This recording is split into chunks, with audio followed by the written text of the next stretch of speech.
Welcome to the Animal Free Labcast, everybody. Gemma and I are back again today. Hiya, Gemma. How are you? Hi, Carla. I'm good, thank you. How are you doing? Great, thank you. I've just had a lovely week off, so I'm feeling very refreshed Very and nice. ready to go again. Lovely. Yes, exciting. Good. It was a busy week last week, wasn't it? So we'll get into some of that in a minute. Some very exciting parliamentary activity. But before we do that, Gemma and I get massively distracted. Tell us what we've got coming up today. Today, we're going to be joined by Dr. Ross Dobie, who is the head of science here at Animal Free Research UK.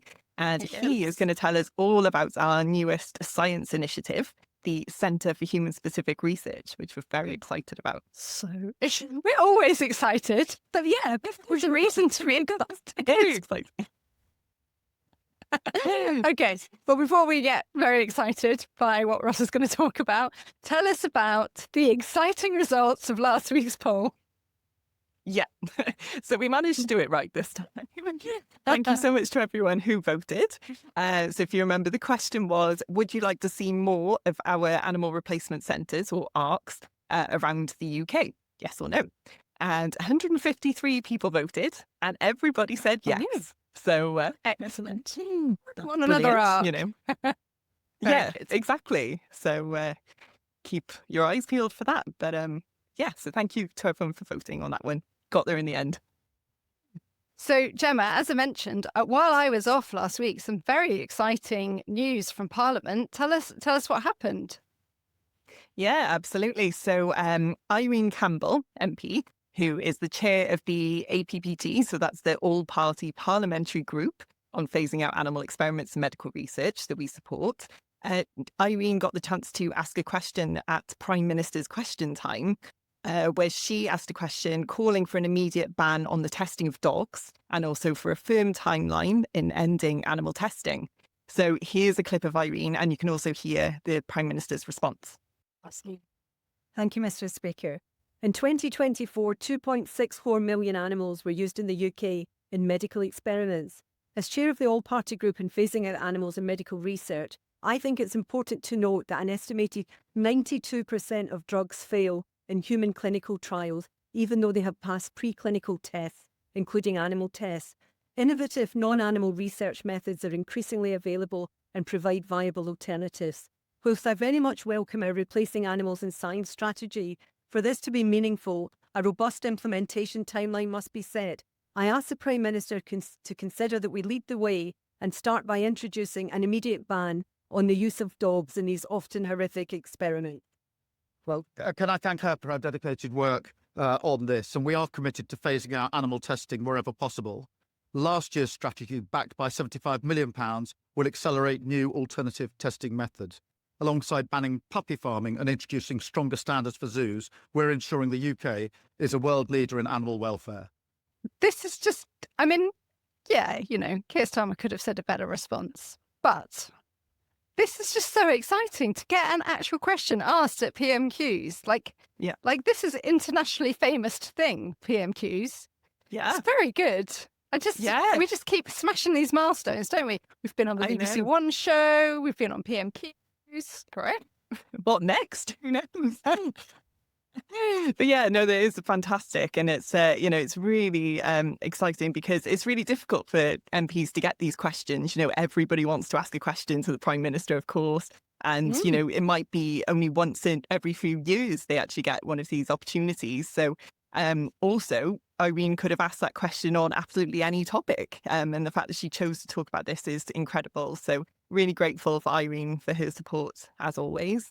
We would have liked a stronger response from the Prime Minister, but the issue was still raised. So that's still a really important milestone. Really fantastic. So thank you, Irene. Yeah, thank you, Irene, so much. Well, I did a little spoiler alert there. We've been on the BBC One show. That's what's been on my mind. So good. I know. So we went and did the recording. It was actually it was recorded last year. So I went to Nottingham to do the recording with Chris Denning and Chinzia. It was so good. It was so much fun. And they did such a great job of raising the profile of the amazing cutting edge science that is happening without animals that is much more relevant to patients. And so good to be beamed into the to the television sets and the sitting rooms of people across the UK. So thank you so much to Chris and to Cinzia. Gemma, you did loads of work behind the scenes to make that happen as well, didn't you? So, and thank you to the BBC One show. Yeah, absolutely. It was so exciting for them to come to us and say, we're really interested in this topic. So, of course, we did everything we could to make it happen. And it was fantastic. Really great opportunity to show how important this is and the incredible research that is being done by our scientists all over the country. It's brilliant. Absolutely. So if you want to watch it, you can catch up on BBC iPlayer. I'm sure that we'll make the link available for people. But it was really important. So it was really good because we did a behind the scenes look at the University of Nottingham, where Chris Denning is doing his work on creating these little tiny mini hearts that we've been funding over the last few years. We also went behind the scenes with Cinzia Allegrucci, who we've also funded. She's using human cells to better understand breast cancer. And then we also highlighted, just hitting all of the points here, we also highlighted Professor Julian Marr at City St George's University of London. That's a bit of a mouthful. He's making plantibodies. So we've talked about those before. These are plant-based antibodies that could offer safer and more effective and efficient alternatives to creating antibodies, and they could be used in for medication in like overseas in developing countries where it could be much cheaper to use these methods.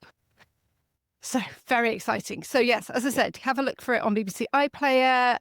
Chris and Cinzia are wearing our Animal Free Research UK lab coats, so it's really good to get the logo out there on the BBC One show. How many more times can I say that? BBC One show. It was the one show, yeah. But no, it was brilliant. So yeah, really grateful to everyone involved in that, and they did a fantastic job. So well done, everyone. So we're going to turn the tables today, handing over the reins to Gemma. Gemma is going to interview me and Ross all about our newish initiative, the Centre for Human Specific Research. So over to you, Gemma. Thank you. Well, so let's introduce Ross. Hi, Ross. You have been on the podcast before, but for anybody who doesn't know you, tell us a little bit about yourself. Yeah, of course. It's great to be back on the Labcast. So I'm head of science for Animal Free Research UK, and I've been with the charity, I think it's about 18 months now, which, it's crazy to think how fast that time has flown by. And I spend most of my work as part of a really phenomenal team that's working on one of the charity's new science initiatives. So that is, as you said, the Centre for Human Specific Research. And as the name suggests, the centre was set up to support scientists in adopting human specific research. So that's research which focuses on human tissue, human cells, and human data.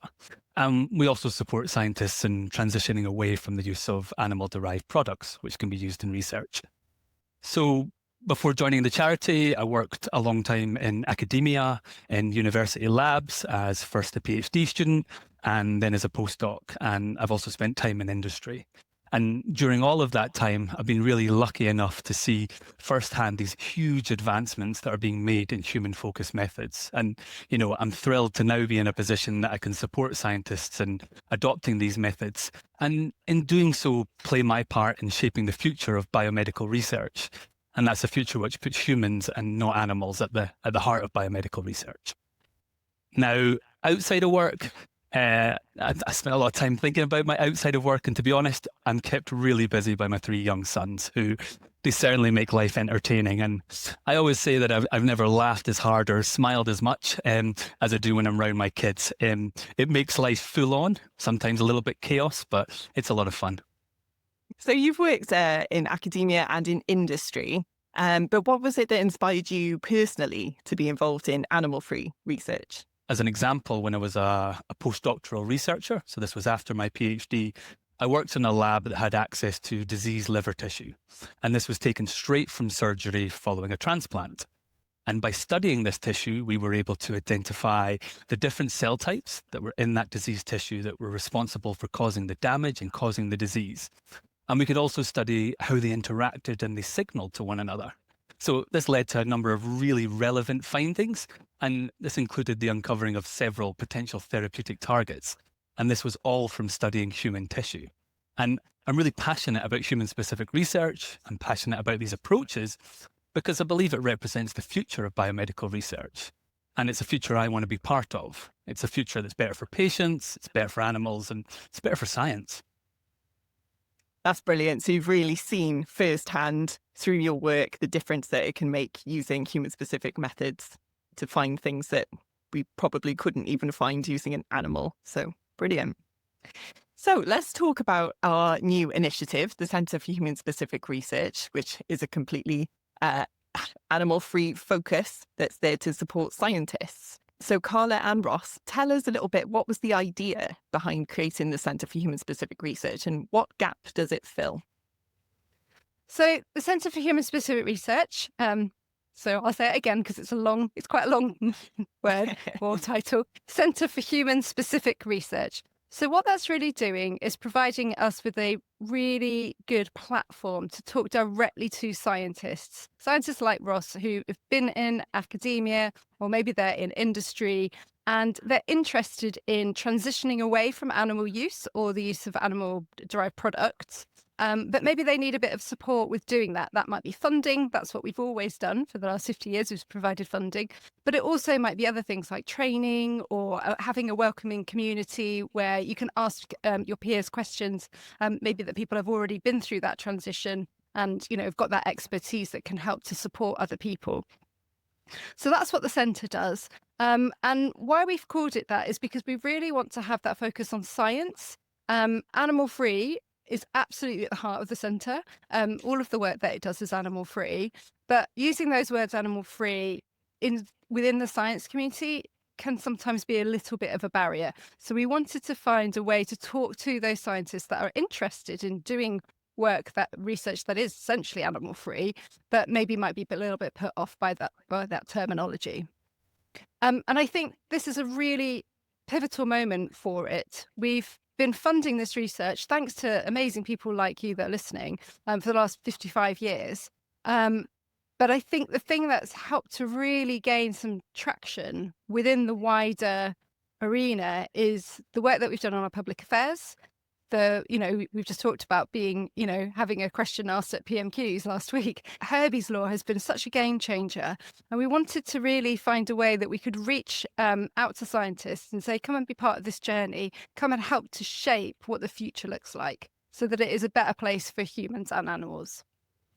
If I just follow on from what Carla said there, I think it's important to recognise that the centre is building on some really strong foundations that have been laid down by Animal Free Research UK.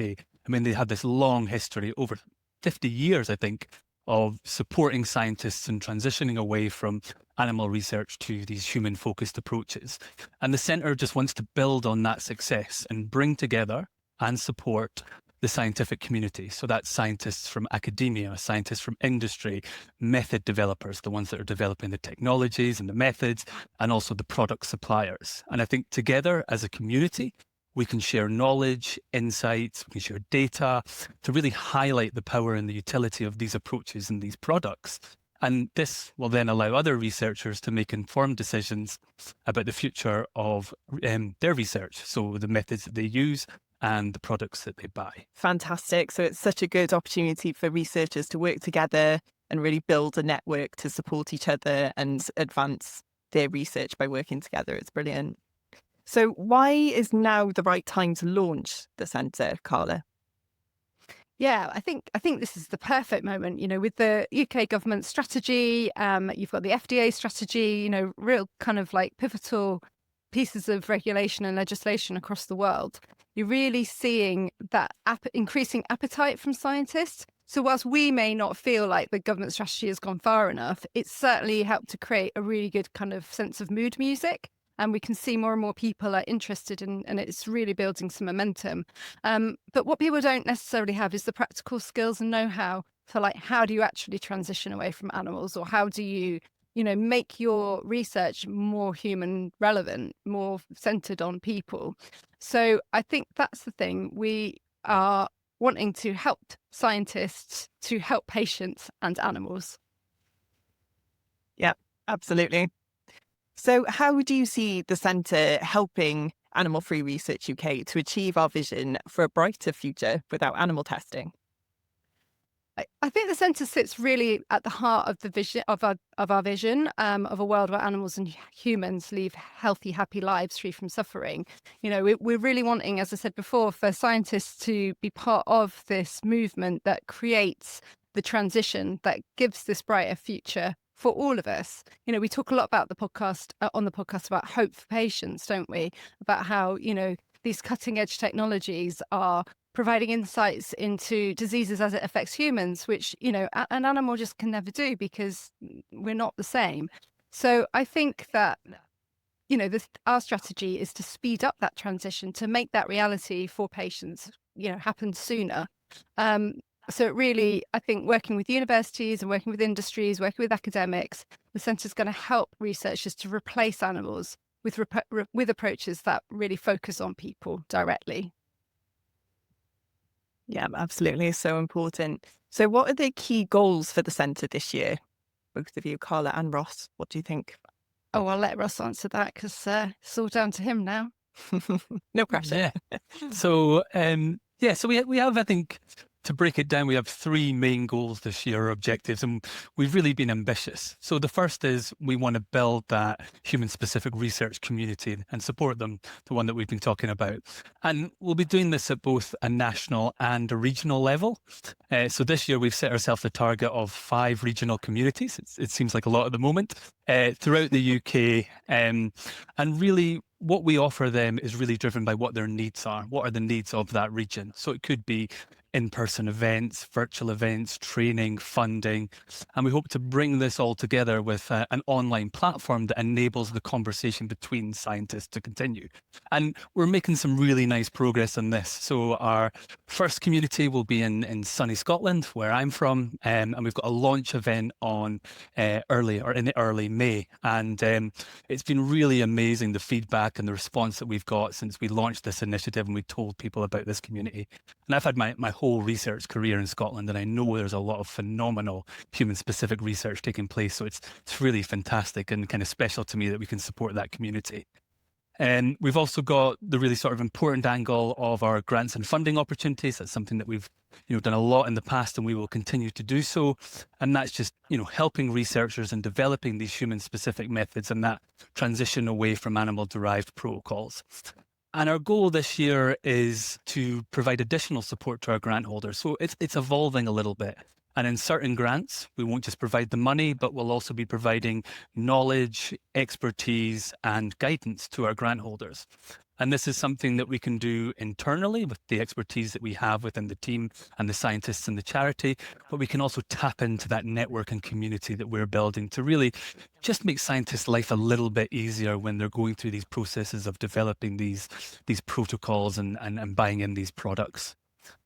And then finally, we just want to make it easy for scientists to get the information that they need to make informed decisions about the methods that they're going to develop and use and the products that they buy. And people may remember from a previous Labcast or podcast, whatever we're calling it, last year we launched our recombinant antibody and mimetics database, which, as the name suggests, it provides scientists with that information on recombinant antibodies and mimetics, which are important research tools that can be developed without the use of animals, and they have many scientific advantages over other types of antibodies which rely heavily on animal use in their manufacture.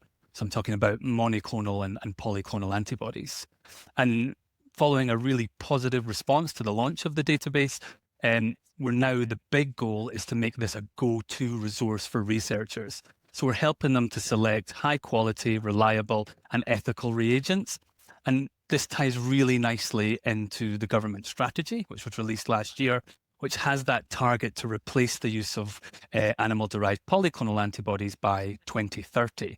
And in my opinion, our database is ideally positioned to support researchers in finding those alternatives and support the government in achieving that goal. So that's a little oversight of the objectives and goals.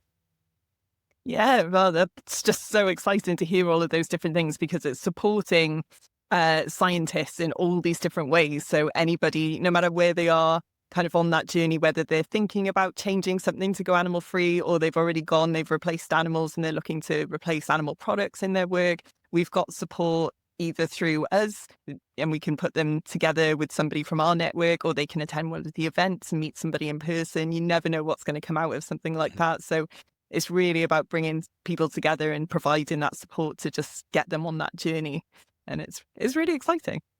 It is. So It is. how do you think the centre will influence scientists' attitude towards animal-free methods? So I think the centre puts scientists at the centre of everything that it does. And I think if you actually want to influence scientists' attitudes who are perhaps more hesitant about adopting these approaches and, moving away from animal research, then you really need to highlight to them and connect them to scientists who are already on or have been on that journey. So they're the ones who are developing and utilizing the methods. They know what works, they know what doesn't, they know how to make it work, they have the experiences, the insights, and they have the data. And I think connecting people and building a community is key to driving meaningful progress. I would completely agree with that, because scientific research, it's not this big generic broad thing. It's really niche down. So if you're working in cancer research, I mean, even within that is really broad. And Gemma, you worked in cancer research. I mean, you couldn't probably move from one lab to another lab in a completely different other field of cancer research and exactly know what's happened. Yeah. So there's just no way that a small charity like ours has all of the knowledge that is needed in order to help people to make that transition. What we can do, though, is draw on the power of our network, bringing people together.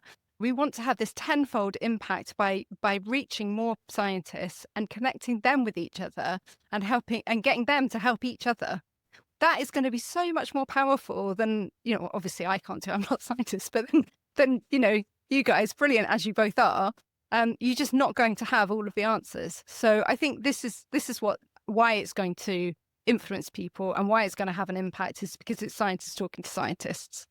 Yeah, completely agree. Like you say, it's kind of every lab has their own way of doing things. People might be using slightly different methods, and it can be really difficult to know which is the best way to do something. And then if you're trying to move completely into something new, so say you've been using animals and you want to move to animal-free methods, it can be really difficult to know where to start. So by giving that support, giving people the opportunity to ask these questions is really going to make a difference to help people in moving along that journey. So what excites you the most about the potential impact of the centre? I think this is about it. I mean, it always comes down to impact for me. I come at this differently to you guys. I am all about the animals, and I want to see animals not being used in research anymore. And the way that we're going to do this is by helping real scientists in real labs move towards human-specific research wherever they are on their transition journey. So we've got the scientists behind us, we've got supporters behind us, we've got politicians behind us now. It feels like the beginning of a really new, hopeful era. And our community is right at the heart of making it happen. I actually, and perhaps sadly, but I get really excited when I think about the potential far-reaching impact that the centre could have. I mean, we have this absolutely phenomenal team at the charity who are committed to delivering meaningful impact to replace animals in research. And by supporting scientists in developing these human-specific methods, and by creating this community that we've talked about for sharing knowledge, experience, and evidence, then the centre can really multiply its impact by helping to build that confidence across the research community and then encourage that wider adoption of non-animal approaches. So it's about that multiplier that Carla was talking about earlier.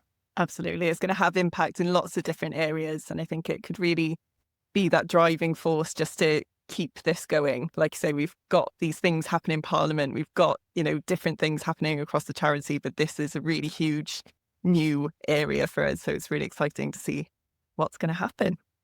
Yeah. So I hope everybody is feeling equally as excited as we are after all of that. There's going to be a lot more information about the centre in our newest edition of Replacement News, which should hopefully be landing on your doorstep very shortly, this week, next week. With cover star Ross. Of course, yeah. Ross with a lovely sorry about the dog. cover. With Anna, the Labrador. It was Anna, wasn't it? Yeah. Anna, my new best friend. She's lovely. Oh. But yeah, so thank you so much for telling us all about the centre. Ross, we'd love you to come back onto the podcast and tell us a little bit more in May about the launch of our very first regional community, which is in Glasgow. The thing that I'm excited about there is we're going to be doing a Dragon's Den style kind of pitch for funding. So that's going to be very good fun, I think. Yeah. Are you ready to channel your inner dragon, Carla, as one of the dragon? I can't wait. I mean, that's obviously if Deborah Meaden is busy. But If Deborah Meaden's busy, yeah. Okay, well, that is all that we've got time for in this episode. We're going to be back in a few weeks with all the latest from the heart of animal-free research. I think we are having a little bit of a break now just because of, I want to say Easter, but Easter's not for ages. I think it's just people being away. I think so. Okay. But before we go, Gemma, this week's poll question. Yeah. So we've listened to your feedback and we're going to start doing this a little bit differently going forward. So instead of just a question that's related to what we've talked about in the episode, we're now going to give you a commonly asked question or statement about animal testing, and you'll be able to vote in the usual way on the website or on social media, whether you think it's true or false. And I'll let you know the answer in the next episode. So kind of like a myth buster. So let's see what everybody thinks. So here's the first question. Is animal testing for medical research required by law in the UK? True or false? So like I said, you can vote on our website. We'll send the link out in the podcast email. And there's also links on social media. And I'll tell you all about the answer in the next episode. So yeah, but if you'd like to get in touch about anything else, we are actually going to be answering the toughest questions on animal testing in the next episode. So if you do have any burning questions that you've always wanted to know the answer to, please do send them in by emailing us at hello@animalfreeresearchuk.org. And we'll try and get through as many of your questions as we can in the next episode. That's going to be a really good, fun episode. So we're going to have Ross back on for that, Gemma and Aaron in our public affairs team. And I am going to grill you guys. We're going to be squirming. Please submit your questions and help me grill them. Ask us. Let's try and find the hardest question that we can that they can't answer. Yeah. looking forward to it. Yeah. We'll take you.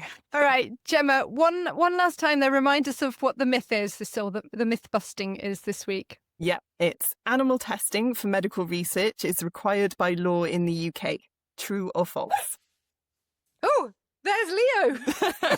Yeah, he knows the answer. Perfect timing. Well, that's all we've got time for. Thank you so much for listening, and we'll be back for a grilling soon. Bye. Thanks for listening. Bye.